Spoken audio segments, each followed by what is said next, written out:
Hair spa বলতে কিছু কিছু মানুষের মনে এখনো কিন্তু কিছু ভুল ধারণা রয়েছে।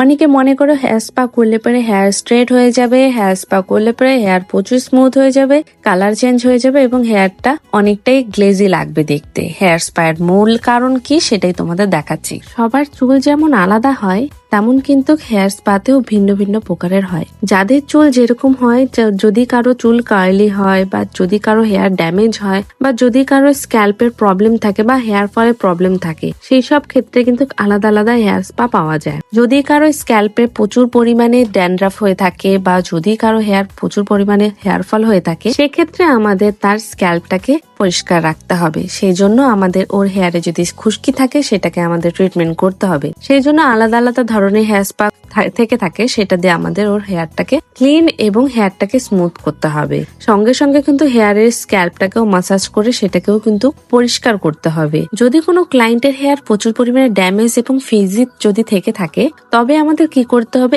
এক্সট্রা যে স্মুথনিং এ যে আমরা স্পা করে থাকি সেইভাবে আমাদের ওর হেয়ারটাকে ট্রিট করতে হবে, যাতে ওর হেয়ারটা অনেকটা স্মুথ থাকে এবং অনেকটা সময় যাতে ওর হেয়ারের স্ক্যাল্পটা পরিষ্কার পরিচ্ছন্ন থাকে। হেয়ার স্ক্যাল্প পরিষ্কার পরিচ্ছন্ন রাখতে আমাদের কিন্তু সপ্তাহে 2 দিন 3 দিন করে হেয়ারে শ্যাম্পু করতে হবে এবং একটা মাস্ক ইউজ করতে হবে।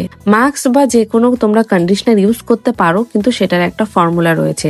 যদি তোমরা স্ক্যাল্পের মধ্যে কন্ডিশনার ইউজ করো তাহলে কিন্তু হেয়ার ফলটা আরো বাড়বে। সেই জন্য তোমরা কি করবে, হেয়ারের যে লেন্থটা থাকবে সেই লেন্থের মধ্যে অল্প অল্প চুল নিয়ে হাত দিয়ে মাসাজ করে করে তোমরা সেখানটা ড্যান্ড্রাফটা ইউজ করবে। এতে কিন্তু হেয়ারের যে ফ্রিজি হেয়ার গুলো রয়েছে বা ড্যামেজ হেয়ার রয়েছে সেটা কিন্তু অনেকটাই রিপেয়ার হবে। এসব জিনিসের ধ্যান রাখবে, তাহলে কিন্তু হেয়ারটা অনেকটাই তোমাদের সফট এবং হেয়ারটা ড্যামেজ কম হবে। আজকের ভিডিওটি তোমাদের কেমন লাগলো অবশ্যই কমেন্ট করে জানিও। Thanks for watching my video.